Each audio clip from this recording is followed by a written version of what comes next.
বাংলাদেশ খেলাফত মজলিসের আমির মাওলানা মামুনুল হকের সঙ্গে সৌজন্য সাক্ষাৎ ও বৈঠক করেছেন জাতীয় নাগরিক পার্টির এনসিপির আহ্বায়ক নাহিদ ইসলাম।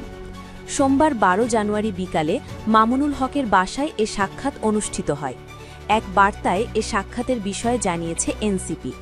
এতে বলা হয়, সাক্ষাতে আগামী নির্বাচন, গণভোট এবং সাম্প্রতিক রাজনৈতিক বিষয়াবলী নিয়ে গুরুত্বপূর্ণ আলোচনা করেন তারা।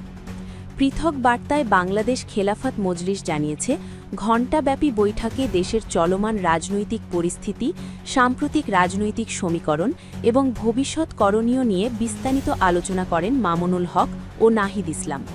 বিশেষ করে চলমান ১১ দলীয় সমঝোতার কৌশল নির্ধারণ, পারস্পরিক বোঝাপড়া জোরদার করা এবং সমন্বিত রাজনৈতিক উদ্যোগের বিভিন্ন দিক নিয়ে ফলপ্রসূ মতবিনিময় হয়েছে।